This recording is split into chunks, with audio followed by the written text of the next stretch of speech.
A 10-year-old black girl named Maya discovers her extraordinary talent for languages.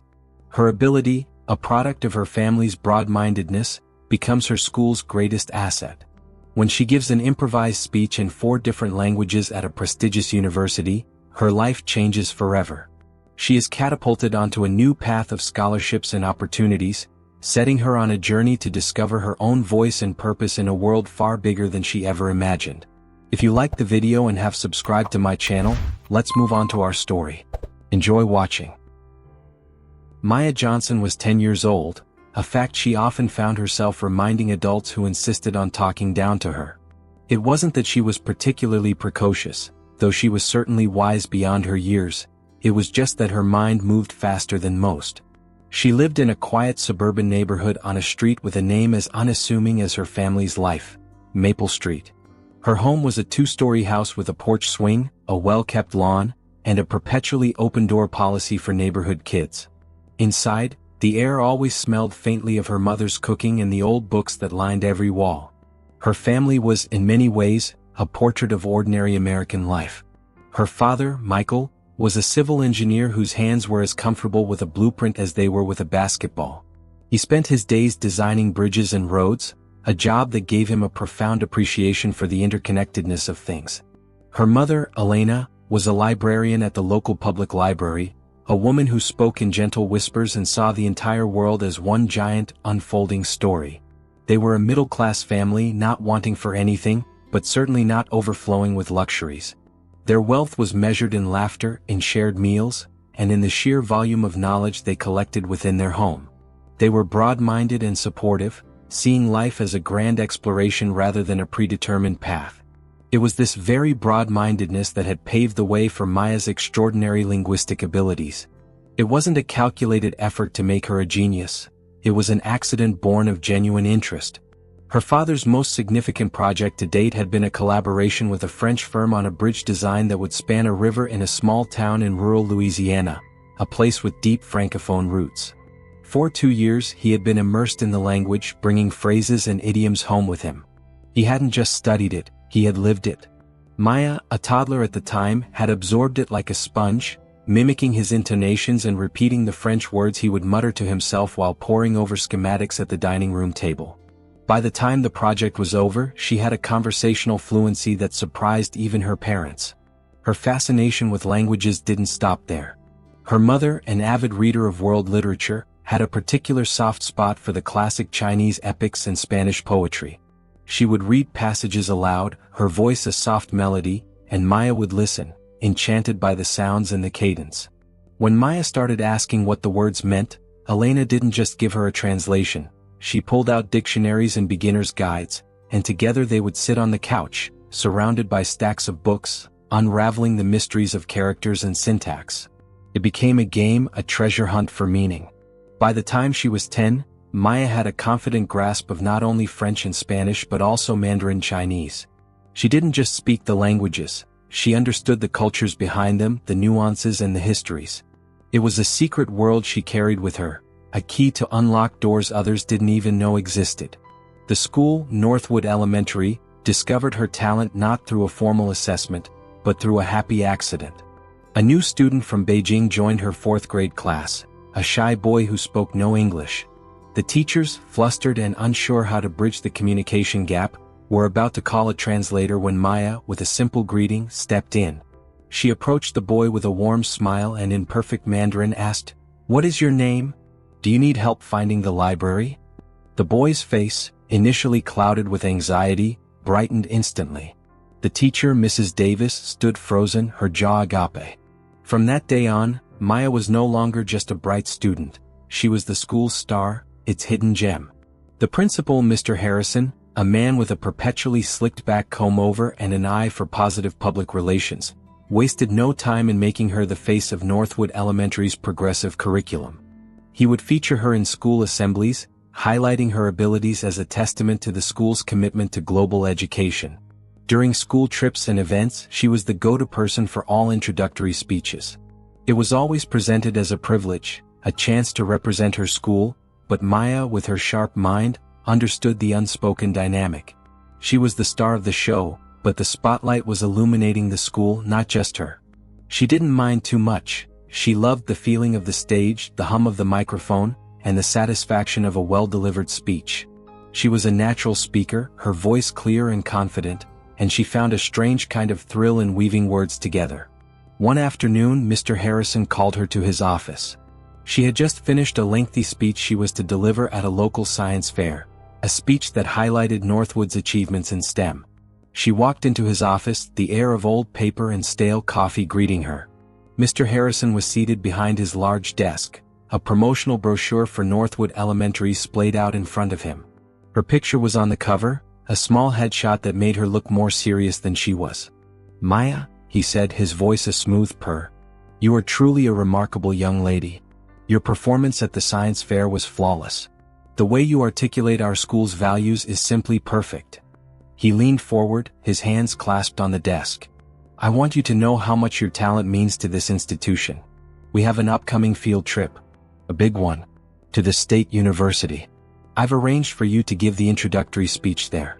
It's a huge opportunity. A chance to show them what Northwood is made of." Maya smiled politely, a small, practiced gesture. She knew what he meant by "show them what Northwood is made of." It was about showcasing her and, by extension, the school's supposed success. Still, the prospect of visiting the university excited her. She had seen pictures of it, its grand historic buildings and sprawling green lawns, and it felt like a place where big ideas lived. A place where a love for knowledge could be fully realized. As she walked out of his office, the weight of his words settled on her. She was a talent, a speaker, a showpiece. But she was also Maya, a girl who simply loved words and the worlds they could open up. The trip to the university wasn't just another performance. It was a glimpse into a potential future, one she found herself surprisingly eager to step into. With the promotional speech tucked neatly into her backpack, she headed home, the image of the university campus already a vivid dream in her mind. The morning air was crisp and alive with the buzz of 40 excited 10-year-olds. The yellow school bus, a lumbering behemoth of steel and vinyl, pulled away from the familiar curves of Maple Street and rumbled toward a destination that felt less like a field trip and more like a pilgrimage. Maya sat by the window, her new backpack pressed against the seat, a copy of the promotional speech tucked safely inside. She had spent the last 2 nights poring over the university's website, the images of grand, ivy-covered buildings and vibrant student life captivating her imagination. This wasn't just a school trip, it was a chance to see if the dream in her head matched the reality. As the bus crested a hill, the city's skyline gave way to a sprawling green expanse dotted with brick buildings and ancient oaks.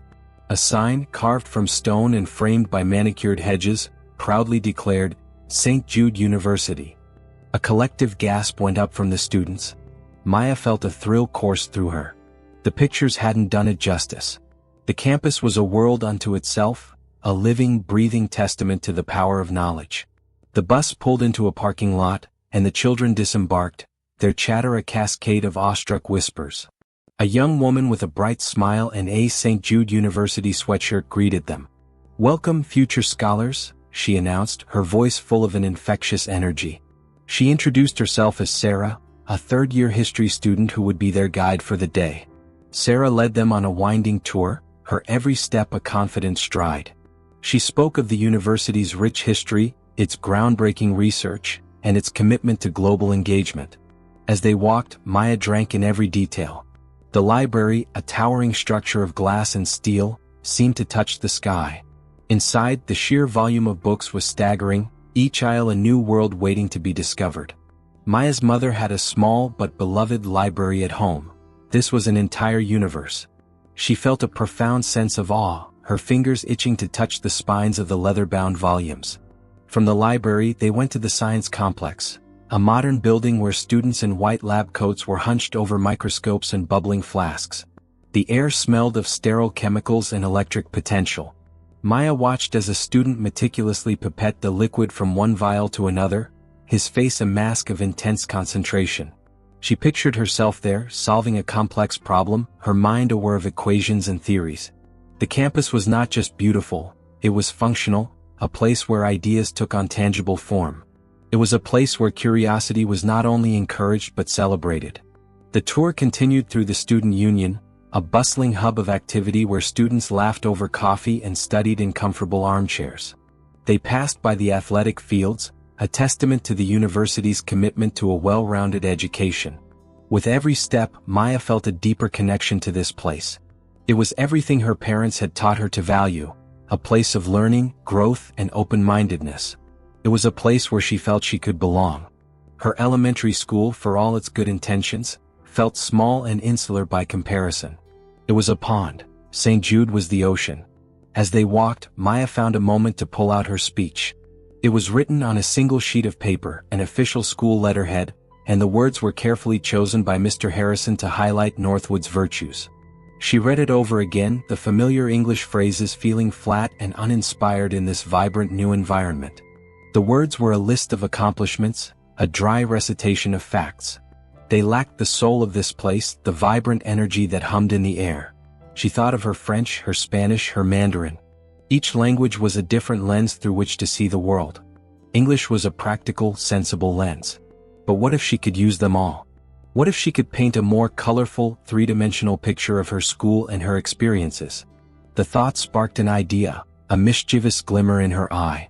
She folded the paper and tucked it away, a different kind of speech already forming in her mind.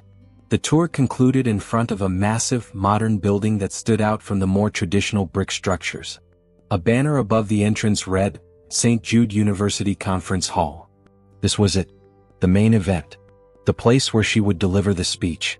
The principal, Mr. Harrison, was waiting for them, his face a mixture of professional calm and barely contained pride.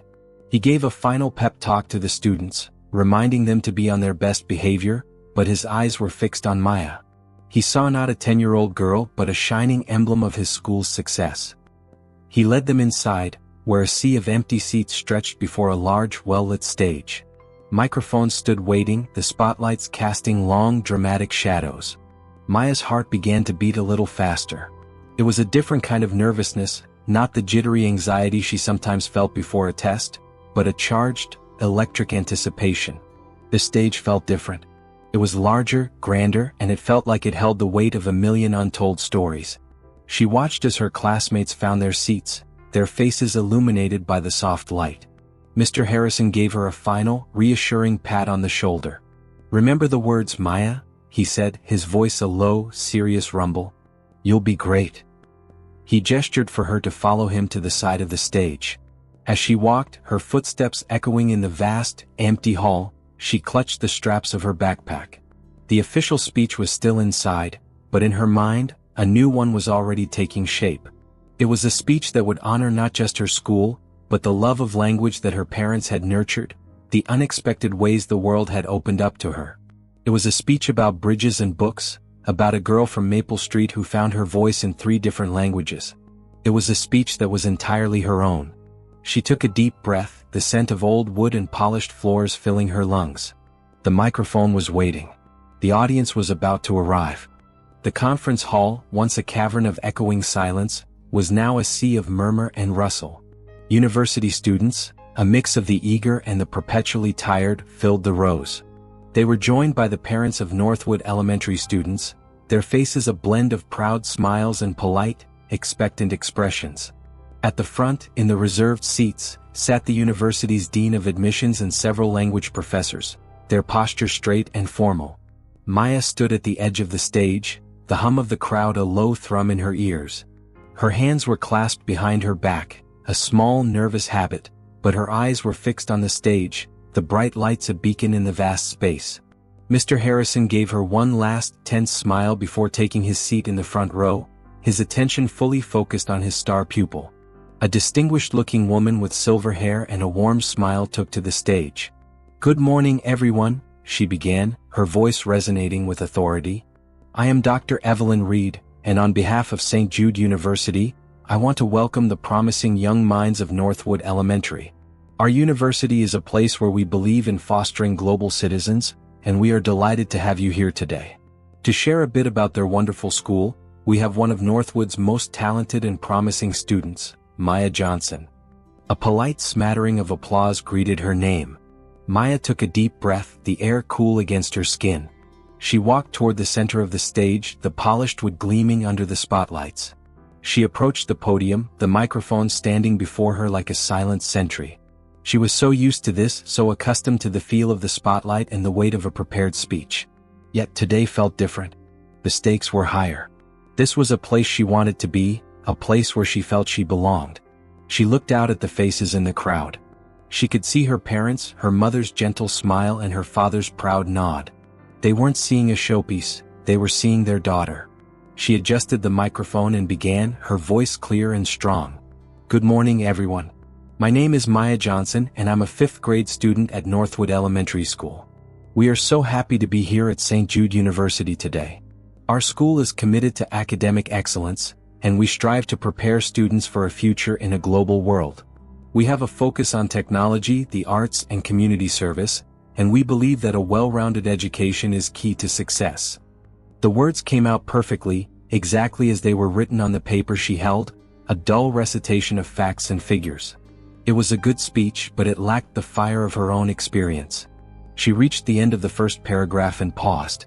She could see Mr. Harrison in the front row, his expression a mask of satisfaction. In that pause, a thought bloomed, a flash of inspiration that felt as natural and urgent as a heartbeat.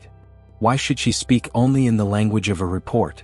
Why not speak in the language of her heart, the languages that had shaped her? She lowered the paper to the podium, her fingers lightly tapping the smooth wood. The audience shifted, a low hum of confusion rippling through the hall. Mr. Harrison's smile faltered, a flicker of concern crossing his face. Then Maya began to speak again, but the words were different. "À la maison, mon père aimait apprendre le français," she said, her voice lilting with a new, beautiful cadence. "Il aimait apprendre que les pensées ne sont pas seulement pour traverser les rivières, mais pour connecter les gens et les cultures." At home, my father taught me French. He taught me that bridges are not just for crossing rivers, but for connecting people and cultures. A ripple of surprise spread through the crowd. In the front row, a professor leaned forward, a look of stunned disbelief on her face. Maya's pronunciation was flawless, her accent a polished and elegant echo of her father's. She continued in French for a moment, detailing how her family's work and interests had led her to language. She spoke of the beauty of a new perspective, of seeing the world through a different cultural lens. And then, without a single hesitation, she switched again. She said something in Chinese, the words flowing from her tongue with the grace of a winding river. And once more in Chinese, that my home has many books and my mother loves Chinese literature. She taught me that every character has a story, and every story can take you to another place. The shock in the hall was palpable. The professors in the front row exchanged wide-eyed glances. A hushed silence fell over the audience. Maya's Mandarin was not just functional, it was articulate and poetic. She spoke of her mother's love of books and how it had opened up a universe of characters and narratives, not just in English but in Chinese. Finally, she concluded her speech, bringing all the threads together with a flourish. "Y por último pero no menos importante," she said, the Spanish words a warm, familiar embrace. "Mi familia es mi hogar. Me enseñaron que el conocimiento es un regalo y que el mundo está lleno de historias esperando ser contadas." And last but not least, my family is my home. They taught me that knowledge is a gift and that the world is full of stories waiting to be told. And that is the story of my school too. She finished, her voice confident and full of conviction, her head held high. When she spoke the final word, the hall was completely silent for a single, breathtaking moment. Then a single person in the back row began to clap. Then another. And another. The applause began as a tentative rain, then grew into a thunderous storm. It was not just for the performance but for the audacity, the sheer talent, and the unexpected beauty of her display. People rose from their seats, the entire hall erupting into a standing ovation. Dr. Reed, the silver-haired professor, was on her feet, her face alight with admiration. Dr. Chin, a professor of East Asian Studies, stood and clapped vigorously, a look of profound respect on his face. Maya's classmates were cheering, their awe and pride a visible force in the room. Mr. Harrison stood as well, his expression a complex mix of emotions. Pride certainly, but also a hint of surprise and maybe even a little fear. She had gone off script. She had gone off the carefully planned public relations narrative and had done something truly extraordinary. As the applause continued, Maya stepped back from the podium, a small, triumphant smile on her face. She had done it for herself, for her parents, for the love of language. She felt a profound sense of peace. When she reached the edge of the stage, Mr. Harrison leaned in, his voice a low, secret whisper. "That was extraordinary, Maya. We'll talk later." His words were a congratulations, a warning, and a promise all at once.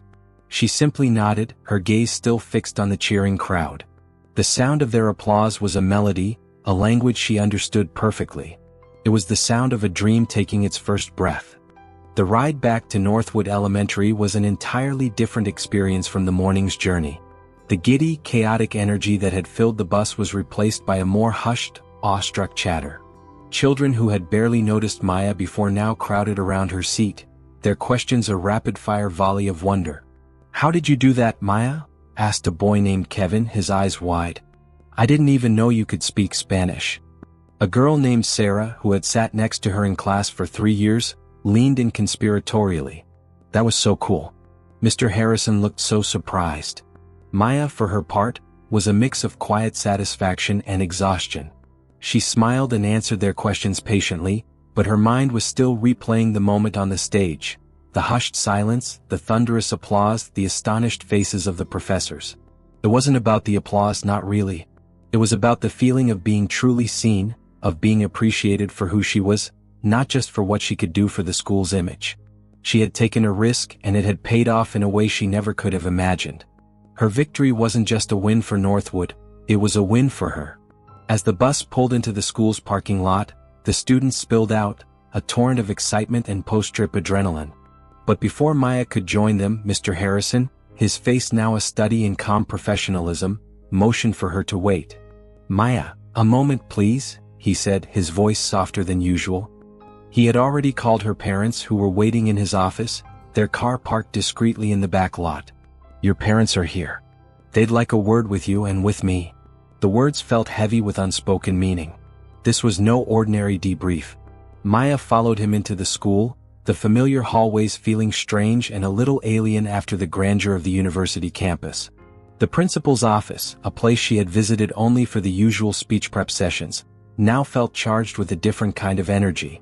Her parents were already there, seated on 2 chairs facing his large, imposing desk. Her mother, Elena, had a look of calm pride on her face, but her father, Michael, was shifting his weight, a subtle sign of his quiet anticipation. Mr. Harrison closed the door and gestured for Maya to take a seat.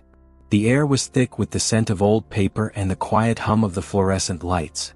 The silence stretched for a moment before he began, his usual slick, practiced tone replaced by one of genuine, uncharacteristic humility. "Mr. and Mrs. Johnson," he started, his hands clasped on the desk, "what your daughter did today was something truly remarkable. It was completely unexpected, I must admit, but also, in a word, brilliant." He paused as if searching for the right words. She showed a level of courage and command that goes far beyond her years. The speech was planned to be in English, but her choice to present it in 4 languages, it was breathtaking. He leaned back in his chair, a rare, genuine smile on his face. When she finished, the hall was in an uproar. But what happened after was even more significant. I was immediately approached by Dr. Reed, the Dean of Admissions. She wanted to know everything about Maya. Who she was, how she learned these languages, where she got her passion from. Mr. Harrison gestured with his hands, his eyes widening slightly as he recounted the events. She was stunned. "I've never seen such a reaction. And then less than an hour ago, I received a call from the university. A very important one." He paused for dramatic effect, letting the weight of his words settle in the room. Maya's father leaned forward, his hands on his knees. Her mother's eyes were fixed on the principal's face. "They want to offer Maya a scholarship," Mr. Harrison announced, the words resonating in the quiet office. "Not for university, of course. But they want to offer her an educational support scholarship that will follow her all the way through high school and, should she choose to attend St. Jude, a full academic scholarship for her entire university career. They've also offered her a place in a special mentorship program with their language department, starting immediately. They see her as a once-in-a-generation talent, and they want to invest in her." The news hung in the air, a beautiful, impossible gift. Maya's parents were speechless for a moment. Her mother's hand went to her mouth and her father, who was usually so calm, ran a hand over his face.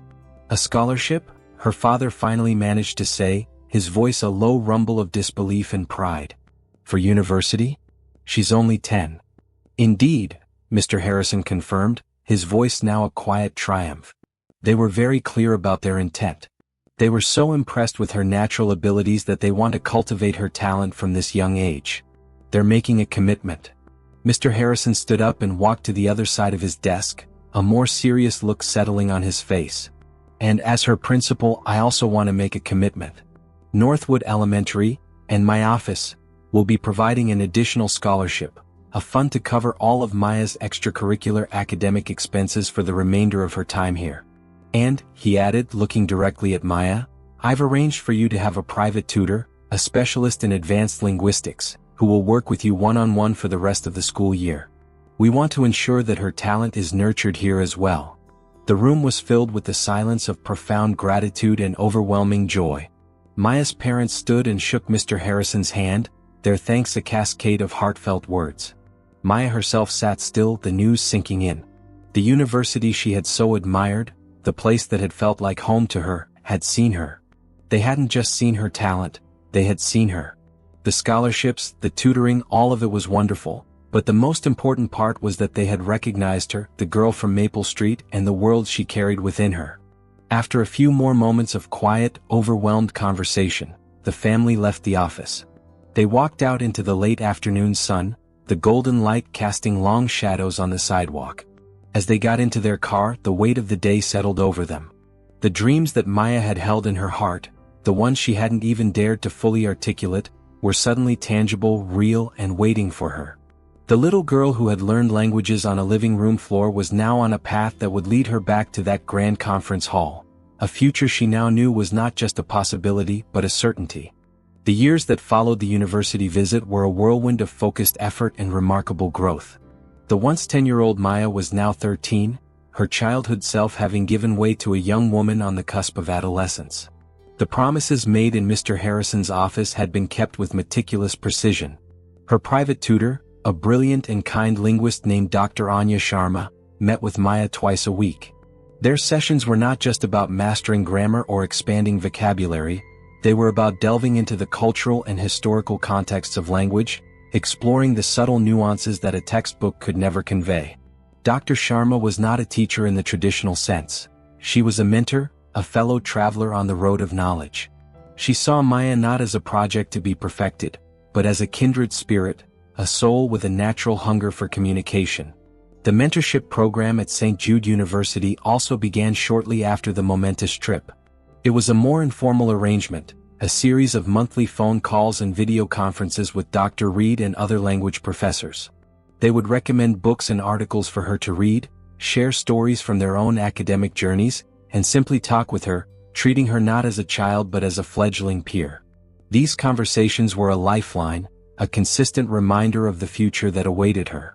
The full scholarship to the university, which had seemed like an abstract, distant dream, began to feel like a tangible reality, a place she was already connected to. At Northwood Middle School, Maya was a legend. The story of her four-language speech had become a part of the school's lore, a tale passed down from one class to the next. She continued to be the face of the school, delivering speeches at assemblies and open house events. Yet, she carried this public persona with a quiet grace. She never boasted or acted superior. She was still the same kind, broad-minded girl who lived on Maple Street. Her success was a part of her life, but it didn't define her. She remained the same daughter to her parents, the same friend to her classmates. The final year of middle school was a crescendo of academic achievement. Maya excelled in every subject, her report cards a parade of A's. The scholarships she received had enabled her family to invest in additional resources, from specialized software for language practice to the latest textbooks. She was now not only fluent but a master of her craft, able to seamlessly switch between her languages with a natural ease that astonished everyone who witnessed it. Her parents watched her with a mixture of immense pride and a gentle, grounding reminder that she was still just their little girl, the one who loved to read in a pile of blankets with her mother and shoot hoops with her father. Her middle school graduation was a momentous occasion, a sunny afternoon filled with speeches, caps, and gowns. Maya was the valedictorian, a role that was almost a foregone conclusion. She delivered her final speech, a heartfelt and eloquent address that wove together her experiences at Northwood, her gratitude to her family, and her dreams for the future. The speech was, for once, entirely in English, a choice she made to connect with everyone in the room, to show them that her talent was not just about foreign languages, but about the universal language of connection. When the ceremony concluded, Maya was called back to the stage one last time. Mr. Harrison, with a grand flourish, presented her with 2 medals. The first was the school's highest academic honor, the Northwood Scholar Medal, recognizing her perfect GPA. The second was a new award, one that he had created specifically for her, the Northwood Global Ambassador Medal. As he pinned the medal to her graduation gown, a wave of warm applause swept through the auditorium. She had not only succeeded, she had changed the way her school saw its own potential. After the ceremony, surrounded by her family and friends, Maya felt a sense of both triumph and a slight pang of sadness. She was leaving a place that had been her entire world for the past 8 years. It was a comfortable, familiar world, but it was also a world that had, at times, felt too small for her rapidly expanding horizons.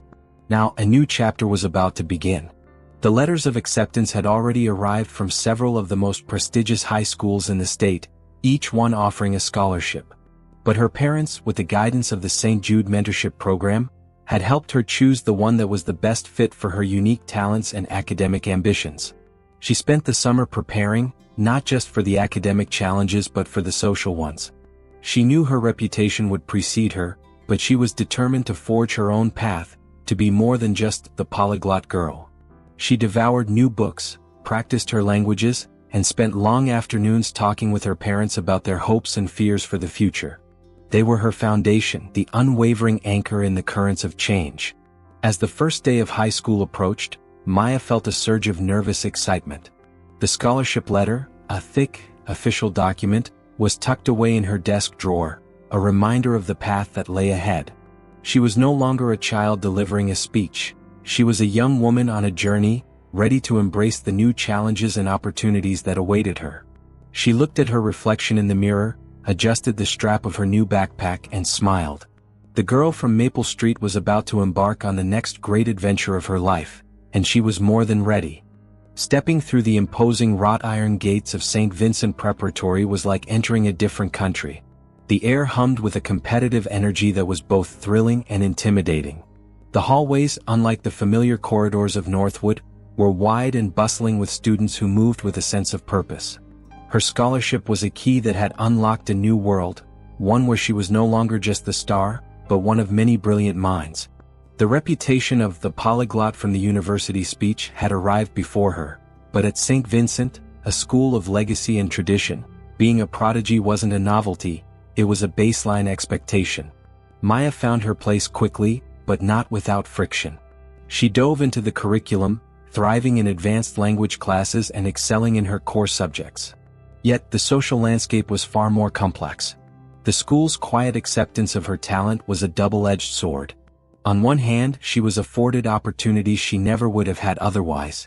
On the other, it placed an invisible target on her back.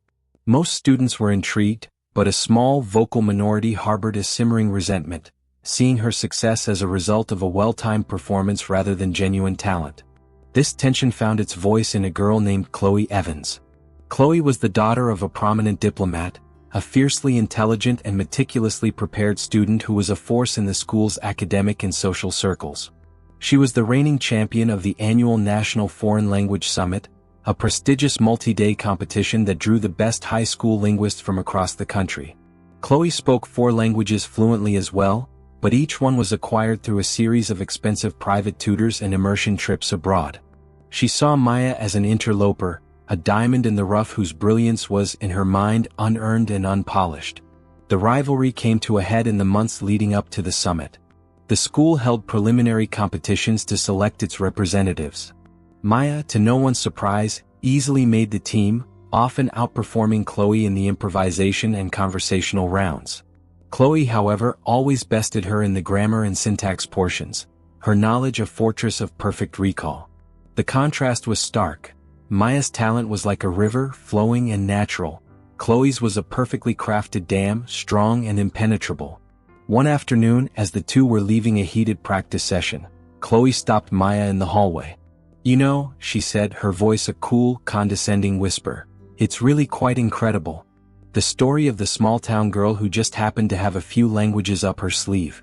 It's a great narrative for the university and the school, and I'm sure your family's connections worked very hard to sell it. It's a little sad though. It must be hard living up to a myth you didn't even create." The words hit Maya with the cold precision of a well-aimed dart. It wasn't an accusation of cheating, it was an attack on her character, an insinuation that her entire life was a lie orchestrated by others.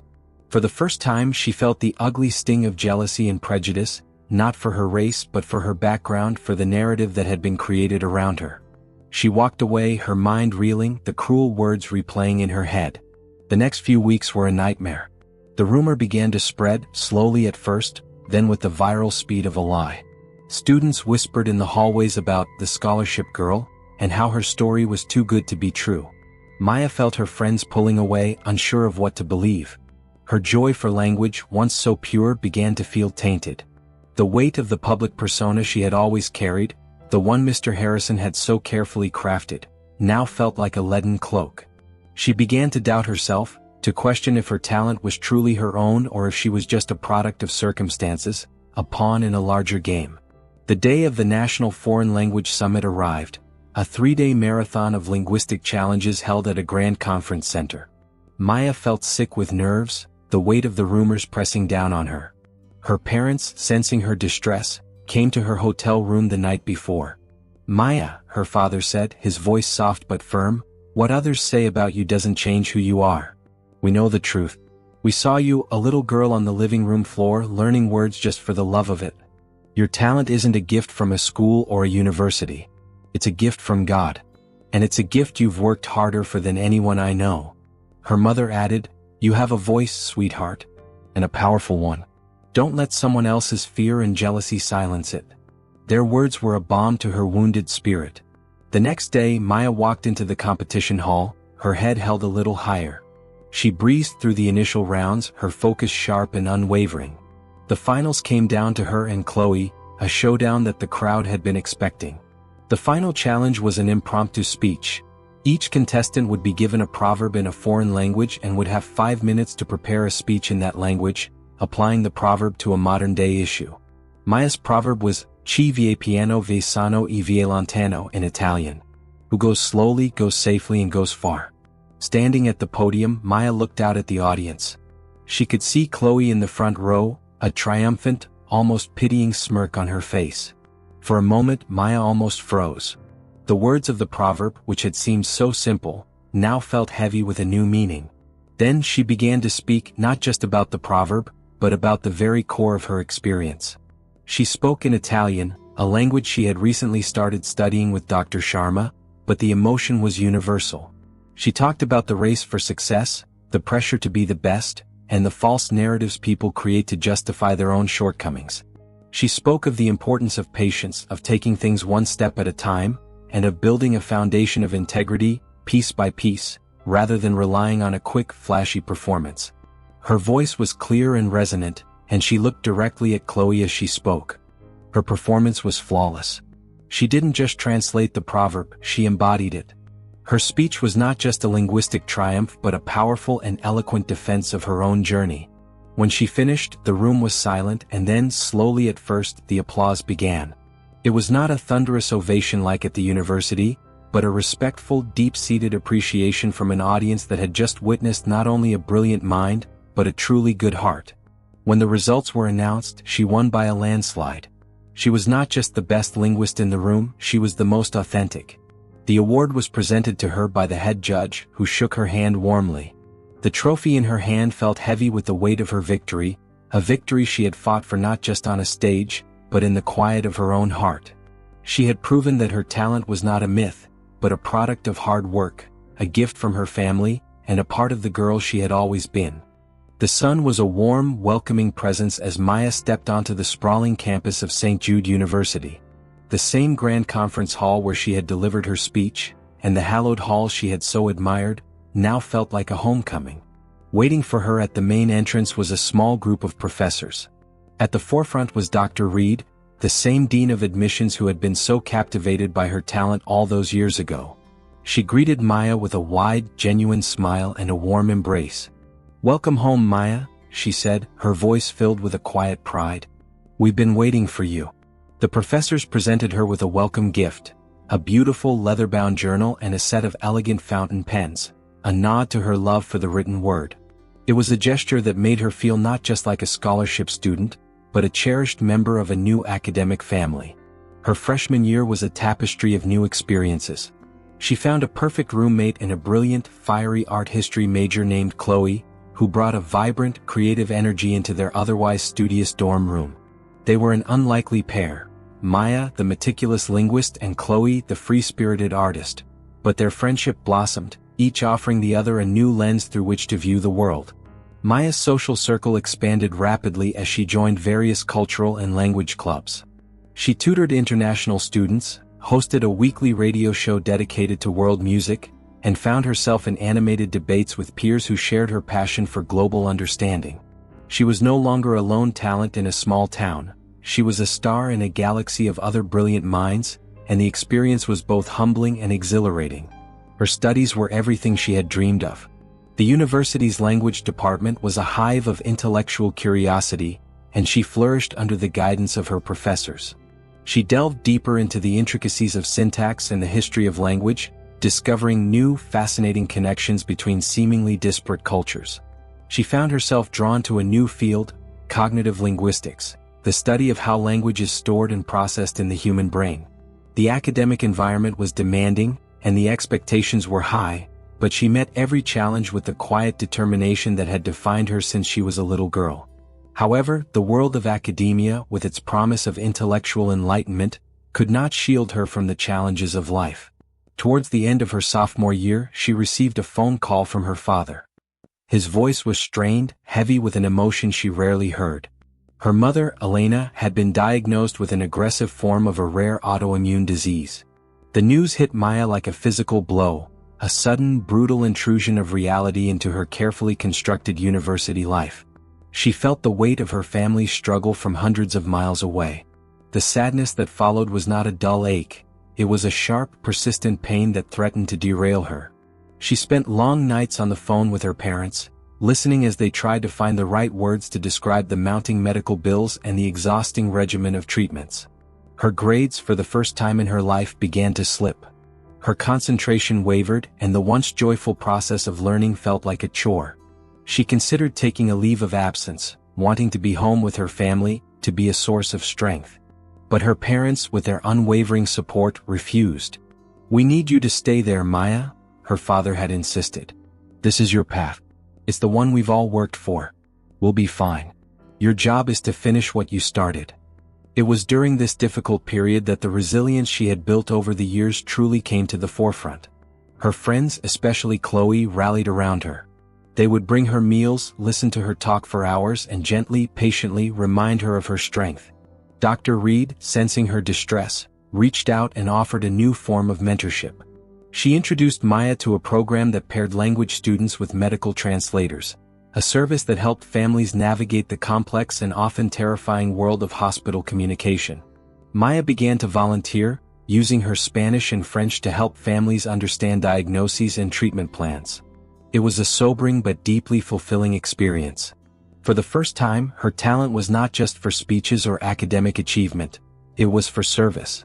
It was for helping people during their most vulnerable moments. This newfound purpose breathed new life into her studies. She learned to compartmentalize, to focus on the task at hand while still carrying the love and concern for her family in her heart. She finished her sophomore year with renewed vigor and a deeper understanding of what truly mattered. The remaining years of her university career were a testament to her perseverance. Her mother's condition stabilized, and while the battle was ongoing, the worst had passed. Maya continued to excel, but her focus was no longer just on academic perfection. She sought out opportunities to use her skills for good, volunteering at a local refugee resettlement center, teaching English to newly arrived immigrants, and helping them find their footing in a new country. By the time she reached her senior year, she was a changed person. The 10-year-old prodigy had grown into a poised, confident, and empathetic woman. She was not only fluent in multiple languages, but also in the language of compassion and service. As graduation approached, she was a sought-after talent. She received a variety of job offers from major corporations and government agencies, each one a testament to her unique skills and stellar academic record. The offers were a dazzling array of opportunity, and the pressure to choose the right path was immense. Each offer represented a different future, a different version of the life she was about to embark on. She sat on a park bench on campus, the very same spot where she had first been captivated by the university's energy. She looked at the offers laid out before her, a dizzying mix of promise and possibility. The girl who had once spoken for her school was now preparing to speak for herself, to choose her own destiny. The journey from Maple Street to this moment had been long and filled with unexpected twists, and she knew that the final, most important decision of her life lay just ahead. After careful consideration, Maya had narrowed down her choices to two distinct offers. The first was from a prestigious international law firm, a role that promised a stratospheric salary and the opportunity to work on high-profile, multinational cases. It was a dazzling path, one that would have afforded her a lifestyle of luxury and influence. The second offer was from the United Nations Interpreter and Conference Services. It was not as financially lucrative, but it offered something far more profound. A chance to use her voice and her skills to facilitate global dialogue, to bridge the gaps between cultures and nations, and to give a voice to the voiceless in critical international forums. The choice at first glance seemed simple. The law firm was the safe, logical, and undeniably powerful option. But as Maya sat with the decision, she found her mind consistently returning to the time she had spent volunteering, translating for families in hospitals and helping immigrants navigate a new life. Those were the moments that had given her the deepest sense of fulfillment. Her talent, which had once felt like a performance for others, had become a tool for genuine connection and compassion. The memory of the sick woman whose family she had helped console, the hopeful face of a child who had finally understood his new surroundings, these were the things that mattered. They were the moments that had defined her more so than any speech or award. With a profound sense of clarity, she chose the UN. It was a decision that her parents, with their broad-minded perspective, understood and supported completely. It was not a choice based on ambition but on purpose. It was not about building a tower for herself, but about helping to construct a bridge for others. She called Dr. Reed to thank her, and during the conversation she explained her decision. "You were right, Dr. Reed," she said. "The university didn't just teach me how to speak new languages. It taught me how to find my own voice." The first few years of her career were everything she had hoped for and more. She worked as a simultaneous interpreter, translating live speeches and conversations in real time. Her days were a blur of intense focus and intellectual gymnastics, transitioning between French, Spanish, and Mandarin as heads of state, diplomats, and humanitarian leaders spoke on topics ranging from climate change to human rights. She found a deep satisfaction in her work, a sense of quiet contribution that transcended personal accolades. She was a crucial, if unseen, thread in the fabric of global diplomacy. Her life was now a vibrant mix of professional challenge and personal fulfillment. She traveled the world not as a tourist, but as a professional, seeing firsthand the countries whose languages she had so painstakingly learned. She visited the very parts of France and Spain that her parents had once taught her about, and walked through the ancient streets of Beijing, where the cadence of her speech was now met with a knowing nod. She broadened her social circle, making new friends from every corner of the globe, each one a new story to learn, a new perspective to share. Life, of course, was not without its trials. There were moments of professional stress, the pressure of a high-stakes conference, the exhaustion of a late-night session. There were also moments of personal sadness, the loss of her childhood friend, her beloved pet, and the gradual aging of her parents, who were now living in a state of comfortable retirement, still her unwavering support system. She learned to navigate these challenges with grace and resilience, leaning on her community and the quiet strength she had cultivated over the years. She learned that happiness wasn't the absence of sadness, but the ability to find joy and purpose in the face of it. On a crisp autumn day years after her graduation, Maya found herself standing in a bustling airport terminal, waiting for her flight to a major international conference. As she walked to her gate, she saw a little girl no older than 10, standing at a vending machine with her family. The little girl was trying to ask for help, but she was struggling to find the words in English. Maya's heart went out to her. She approached the family with a gentle smile and in perfect Chinese, asked the little girl if she needed help. The girl's face, initially clouded with confusion and shyness, lit up instantly. Maya helped her get her snack, and the little girl's parents thanked her profusely. As she walked away, a wave of warmth washed over her. She saw, for a fleeting moment, a reflection of her own journey. The little girl from Maple Street, who had learned languages simply out of love and curiosity, was now a woman who used those very same words to connect, to help, and to serve. The scholarship, the university, the triumphs, the heartbreaks, all of it had led her to this moment, to this simple act of kindness. The world was her office, communication was her currency, and her life was no longer a performance for an audience, but a beautifully unfolding story that she and she alone had written. She smiled, took a deep breath, and with a sense of quiet contentment she stepped onto the airplane, ready for the next chapter of her life. Dear viewer, if you've watched up to this point, thank you for your support. I have a small request. If you enjoy my stories, you can subscribe to the channel, and don't hesitate to share your thoughts about the stories in the comments. Enjoy watching. Thank you for listening. Don't forget to subscribe to the channel and like the video.